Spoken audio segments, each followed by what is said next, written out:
अवधूत चिंतना श्री गुरुदेव दत्त स्वामी महाराज की जय। छत्रपती शिवाजी महाराज की जय। श्री स्वामी समर्थ।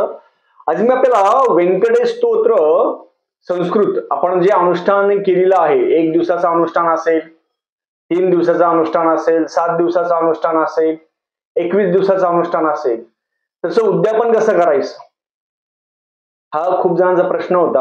आपण अनुष्ठान केलं, उद्यापन कसं करायचं त्याच्याबद्दल मी आज पूर्ण माहिती सांगणार आहे। चॅनलवर पहिल्यांदा आला असेल तर अवश्य सबस्क्राईब करा, म्हणजे येणारा नवीन व्हिडिओ श्री स्वामी समर्थ महाराजांची गुरुचरित्राची आणि नवनाथ पारायणाबद्दल माहिती भेटेल।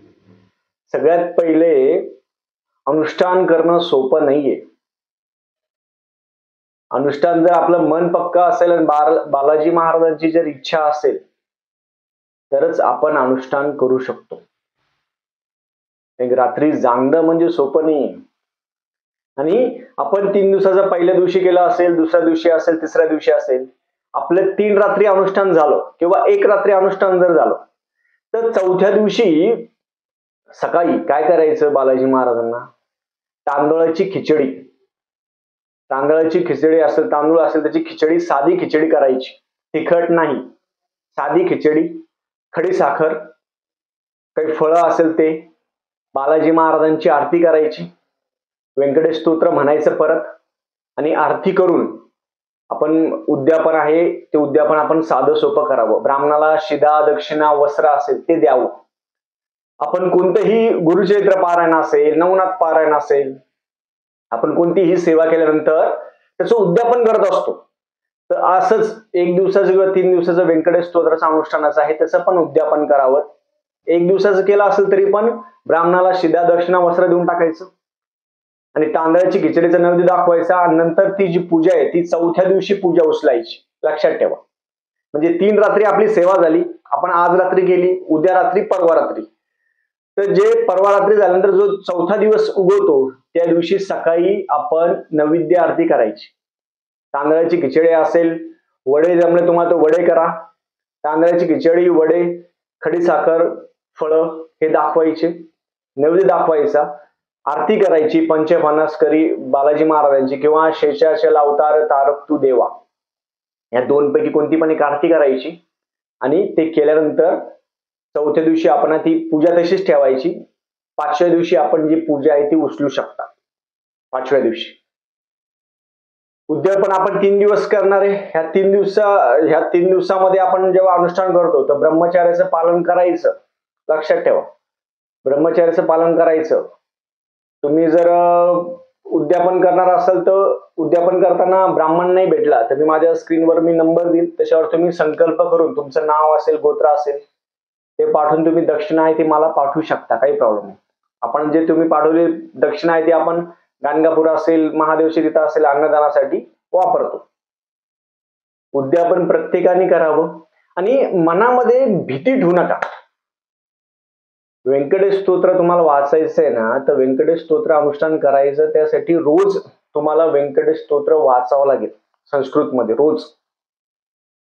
रोज व्यंकटेश स्तोत्र तुम्हाला जर वाचायचं असेल तर पूर्ण वाचायचं। 15 ओव्या आहे, रोज वाचताना, रोज 3 वेळा, 7 वेळा, 11 वेळा रोज वाचताना पूर्ण व्यंकटेश स्तोत्र वाचायचं आणि रोज सवय लावून घ्या।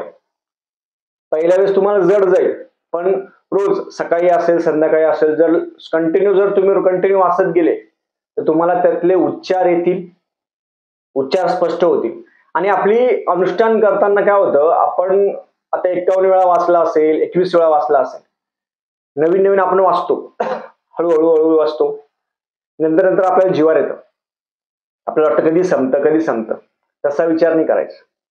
जेव्हा संपेल तेव्हा संपेल, आपण आपलं प्रत्येक अक्षर, प्रत्येक ओळी हे वाचायला पाहिजे, मनापासून वाचायला पाहिजे। त्यासाठी मग रोज जर तुम्ही वाचलं, व्यंकटेश स्तोत्र जर रोज वाचायला सुरुवात केली, त्याचे अनुभव खूप अनुभव आहे। म्हणजे अनुष्ठान करण्यापुरतच नाही वाचायचं। खूप जण काय करतात, अनुष्ठान करता फक्त 3 दिवसाचं, 7 दिवसाचं, अनुष्ठान झालं म्हणजे झालं, तसं नाहीये। तुम्ही रोज सलग 6 महिने जर व्यंकटेश स्तोत्र जर वाचलं, सलग 6 महिने, रोज वाचायला नियम नाहीये काही, रोज तुम्ही सकाळी वाचा, दुपारी वाचा, संध्याकाळी वाचा, कधीही वाचा. रोज वाचायला नियम नाही, रोज फक्त वाचायचं. व्यंकटेश स्तोत्र 15 ओव्या आहे, ते 15 ओव्या रोज वाचायचे, रोज. त्याला कोणतेही नियम नाही, कोणते नियम नाही त्याला. रोज रोज आपण वाचलं, कमीत कमी 6 महिने जर वाचलं ना, तो माणूस वर्षभर कंटिन्यू वाचतो आणि आयुष्यभर वाचतो. आपण बसलेलो आहे, आपल्याला वेळ आहे, बसलेलो आहे, चप्पल काढून बूट काढून आपण मनातल्या मनात व्यंकटेश स्तोत्र म्हणू शकतो. रोज वाचल्याने काय होईल, आपल्याला मन शांती भेटेल. व्यंकटेश स्तोत्र रोज वाचल्याने मन शांती भेटेल. आपलं लग्न असेल, जॉब असेल, कोणतेही कार्य असेल, जे कोणतेही काम आपलं होत नसेल ना, ते पूर्ण होतं हळूहळू. 51 वेळा वाचल्यानंतर, मी सांगितलं ना, माझा 51 वेळा वाचल्यानंतर अनुभव असा वाटतं की आपल्याला आता काहीच नको. मन शांत झालं पाहिजे आपलं. आणि मन शांत जर झालं तर त्याच्यावरच आपल्याला भरपूर गोष्टी आहेत त्या भेटत असतात. मन चंचल नाही पाहिजे, मन शांत पाहिजे. आणि सगळं बालाजी महाराजांवर सोडून द्यायचं, ताण नाही घ्यायचं जास्त.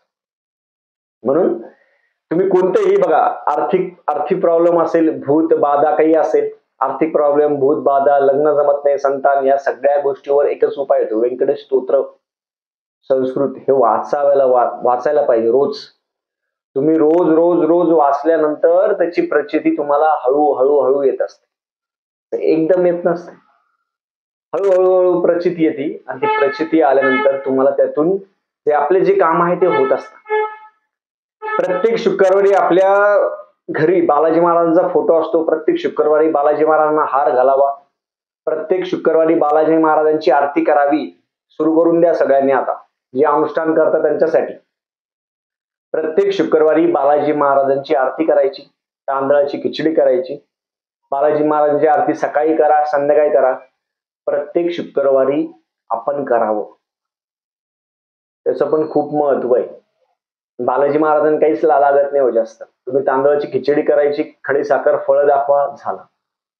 असं साधं आणि सोपं प्रत्येकाने सेवा करायला चालू करा. आपला बिझनेस असेल, घर असेल, प्रत्येक ठिकाणी बालाजी महाराजांचा फोटो ठेवावा. फोटो ठेवल्यानंतर काय प्रचिती येते तुम्ही मला स्वतः सांगा. म्हणून रोज जर आपण सेवा केली ना, तर आपल्या मनातली भीती निघून जाते आणि भीती निघून गेल्यानंतर आपल्याला अनुष्ठान करताना जड जात नाही, काही होत नाही. झालेली सेवा मी बालाजी महाराजांच्या रुजू करतो. श्री स्वामी समर्थ.